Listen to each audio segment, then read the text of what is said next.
Okay, so it says, if two people sit and they learn Torah, then the Shekhinah is between them, and even one person receives a reward.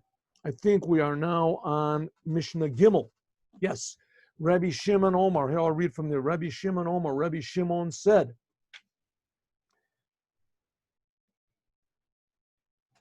who is Rabbi Shimon? Rabbi Shimon is already Rabbi Shimon Bar Yochai. Anytime it says in the Mishnah Rabbi Shimon, it's referring to Rabbi Shimon Bar Yochai. Now, Rabbi Shimon Bar Yochai, he was one of the pupils of Rabbi Akiva. Rabbi Shimon said, "Shlosha she'achlu al shulchan echad." Three people that ate three people that ate together. Why did this get small suddenly? Below Amu Allah of Devorei Torah, and they didn't say words of Torah. Can I make this bigger or not? No. Can I control this? All right. You can make it bigger on your page. Oh, there it goes. Okay. You have to understand how the controls are on this thing. Okay, good. It says three people that ate on one table, and they didn't say words of Torah. Ki'ilu achlu mezivchei mesim. It's like they ate sacrifices of dead animals. I mean, aren't always sacrifices are always made from dead animals. What does that mean? It means idolatry. There's a pasuk in the Psalms. It says, "Eat some du lebalpor, but yuchlu zivchei mesim, metim." In other words, they're dead offerings. They're offering themselves to dead powers. God is a living God. He's the source of all life. When you make a sacrifice, you're just bringing the life of the animal closer to its source. But if the idolatry, a person that sacrifices the idolatry, it's separating the thing from its source, the animal from its source. Source is God, going against God. The same thing, people that sit at the table and they don't have any words of Torah between them whatsoever, so they're not elevating the sparks of holiness which is in the food. You ever hear these ideas? Sparks of holiness in the food, because everything in the world is potentially can be used to serve God. Either it can use to serve God in a positive way or a negative way. You have to keep away from it. There are certain things that God created so that you should avoid them, reject them. But everything that's used properly, there's a spark in there that raises it up. So when you're sitting and eating food, so you should use all of your energy to serve Hashem. So that's when you're saying words of Torah, it elevates the food that you're eating. Like it says in Isaiah, Ki kol shulchanot mala'u ki tzoa b'li makom. It says all the tables are filled with vomit and excrement. Why? Because b'li makom, because they were without God. But three people that ate on one table and they do say words of Torah, it's as though that they ate from the table of God. Baruch Hu, blessed be He. Shnei Amar, like it says in Yechezkel, v'yedaber alai, zeh shulchan asher lifnei Hashem. This is the table which is before God. Let's see what Kahati says. Rabbi Pinchas Kahati. Rabbi Shimon Omar, shlosha she'achlu shulchan echad. Why does it say shlosha? Why three? Why not two? I mean, it's the same thing with two. Because Shestam Shulchan, usually a table has three people for a zimun. Three people is a zimun, right? Rabotai Mivorech. Omar, it says she'achlu. Why does it say that they finished eating? Not she'ochlim, not that they are eating. Why? Sheninu b'Mishnah Kodemet, like it says in the Mishnah Kodemet, Shnayim she'yoshvin, two people that they are sitting, not that they sat. Because when a person eats, he's not really supposed to speak. Because maybe the windpipe will get the food before the food pipe does. So therefore, when you speak, you open up your windpipe. Also, after people finish eating, they should say words of Torah. You see this very commonly in weddings and what's this? What's this? Hello. Hello. Hello. Can we move this down a little bit, please? There. No. But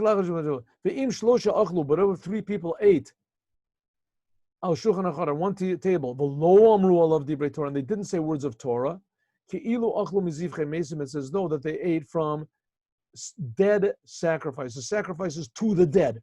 Kolomar takrovos avodah zorah, sacrifices to idolatry, like it says, vayitzamdu bebal peor vayochlu zivchei mesim. That's the sentence I brought to you. Sheneamar, like it says, v'kikol shulchanod malaiki v'tzoa. Isaiah, Yeshaya the Navi, is calling the sacrifices made to idolatry vomit and excrement. It's like your table is filled with all of this filth and disgusting stuff just because you didn't say words of Torah. What's it mean? It means that we lose our perception. What happens when a person does a sin is he loses his feeling about God. This is explained in great length in the Maimer Bati Lagani also. But when a person learns that does a sin, so he thinks that's reality, that's all there is to it. So eventually it's like people who work in smelly places. It becomes terribly, you get used to it. You get used to it after a while. You don't notice. The same thing, you learn, you go one day without learning Torah, without mentioning Torah, you eat your meals and etc. It just goes on. You don't really realize how disgusting it is to have a table without words of Torah. And you don't have to say some sort of a big, drush for everybody or something like that. You can just say, what parsha of the week it is. What the parsha it talks about in this parsha of the week. Say a little something what the Rebbe said. Say the story. Say something. But there should be words of Torah. Make an effort. And you'll find out that it's not that easy a lot of times. Because the nature of a person is he wants to eat. How do you say fast food and go? 3 people that ate on the table, and they said words of Torah. It's as though that they ate from the table of God. Shemal aleim, that it is treated to them. Ki'ilu hashulchan hu mizbeach. It's as though the table is like an altar. The ikribu alav korbanos, and is sacrificing on it sacrifices. The people who eat are like the kohen. We talked about this in the morning. That the zochen mishulchan gavoa, they are like kohanim. That the food that the kohanim ate is considered to be holy. Whatever they ate is holy. Shneimar, like it says, ve'yadaber elai zeh shulchan alifnei Hashem. Pasuk zeh, the sentence medaber is talking about in the mizbeach, and the mizbeach is called a table. From here we learn sheyeh shulchan shehu kamo mizbeach, that there is a table which is like the altar. Shehu shulchan shel makom, and it is the table of God. Where is this table of God? I thought the temple was destroyed. Which one is it? Zeh shulchan she'omer of divrei Torah. You said of divrei Torah. Kein omer chachamim. Also the wise men said, Bisman shebeis hamikdash kayim, in the time when there used to be a base, a temple, mizbeach mechaper al Yisrael, there used to be the altar in the mizbeach that they used to bring forgiveness for the Jewish people. And now shulchan shel adam, the table of a person, that is what brings forgiveness for him. Next Mishnah.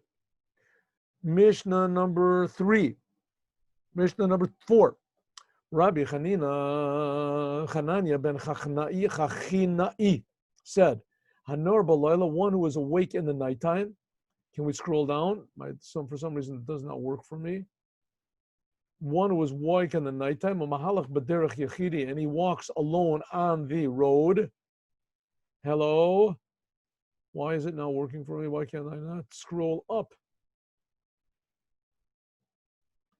I don't know. I see the whole thing on my page. What are you talking about? I don't.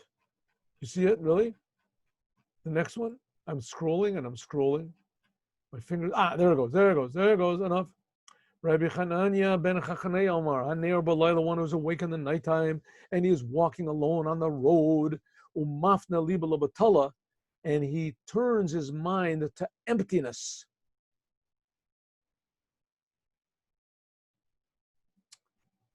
There's another nusach that says umifane, no lahaf, veha mifane, umifane liba labatala. In other words, she'im adam hu er balayla, a person that's awake in the nighttime, or he happens to be walking alone on the road, umifanet libo, and he purposely removes his mind, l'devarim batelim, to meaningless, empty things. The enosek b'torah, he doesn't put his mind onto Torah at all. Harizeh mechayev benafsho. He is, what do you want to say? Punishable by death. Come on, that's a little bit severe, isn't it? Why? Just because he's letting his mind wander, a little bit of daydreaming or night dreaming or whatever he's doing, I get killed? It's a pretty severe punishment. Says the Rebbe, it's not that. That's not the way it goes. It goes like this. The man is walking alone in the nighttime. What does he say if you're walking in the nighttime? Just say if you're walking alone. The nighttime is a zaman of mazikim. Now, I don't know how this really applies nowadays. I mean, for sure, the thing about you should try to move your mind to learning Torah. But as far as the punishment goes, I don't know, because it says the nighttime is the time of mazikim. The nighttime is the time of all sorts of bad, what do you want to call it? Spirits and things like that. A person who's walking alone, he's in danger because of the listim, because of the robbers, and also other bad things in the night that come out in the nighttime.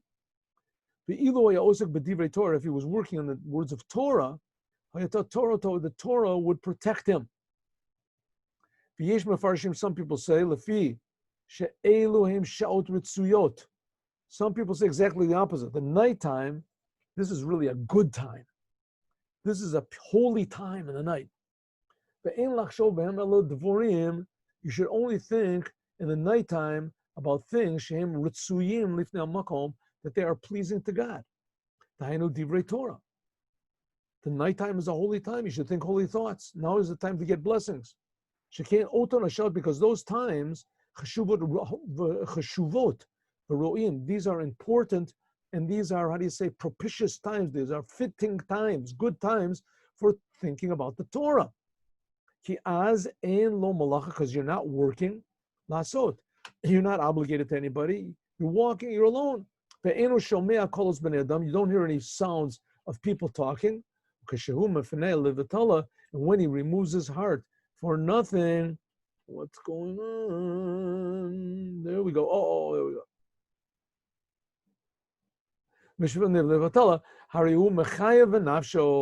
Therefore, he is what we call punishable. Why? Why is he punishable? In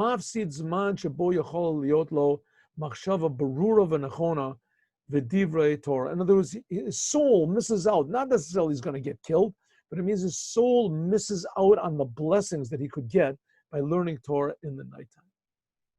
This is what says Rabbeinu Yonah, and also the Rambam writes this in Laws of Learning Torah. The Rambam says, even though it's a mitzvah to learn Torah all the time, day and night, so a person does not gain the majority of his wisdom, except in the nighttime. Therefore, one who wants to get the crown of the Torah, Yizara should be careful that his nights, he should not lose afilu echad me'am, not even one of them, with sleeping, eating, drinking, sicha, talking to his friends, and etc. Ela b'talmud Torah, he should learn the Torah in the nighttime and words of wisdom. So says the Rambam. In other words, what does it mean, chayiv benafsho? That his soul will miss out on this blessing. But yesh korsim, some people say, I'm a maftan liba levatala. What does it mean? Veha. According to this, it means davar b'fanei atzmo. It is. According to the second, it means like three things.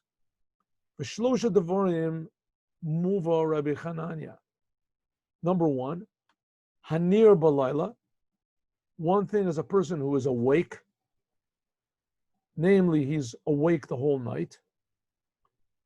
These three things, he's telling you three things. Not all three things are talking about the Torah. Three things that harm a person. Number one, to stay up all night. Harizen mazik lebriotov. This is not healthy to a person. He doesn't go to sleep. Another thing that's not healthy, hamahalach b'derech yachidi, that he walks alone on the road. Why? Because he's dangerous. It's dangerous because of the thieves and the shodadim and the robbers that are on the road. So these two things. We're not talking about According to the first one is a person who's wakes up in the nighttime and he's walking on the road and he doesn't learn Torah, he's endangering himself. According to the second way of learning it, the first two have nothing to do with learning Torah. If you stay up all night, you endanger yourself. If you walk alone on the road, you endanger yourself. And the third thing that endangers you is hamafna liva labatala. If you're always daydreaming, if you're not working b'shum davar, you're not doing anything positive, not in Torah, not learning derech eretz, not in your job. Mafna liva labatala is you turn your mind to meaningless things. That by means of this, you come to tim hon levav. By means of this, a person becomes confused. Vishtomamut, and he becomes bored. Hamachshava, bored and depressed. Your mind is filled with emptiness. And all these three things, hu mechayev benafsho. What does it mean? Chayev benafsho. Not that he's punishable by death. No, it means that these three things endanger a person's soul. Shagorim ra, he's causing bad things to himself. Don't stay up all night. You have to sleep a little bit at least, right?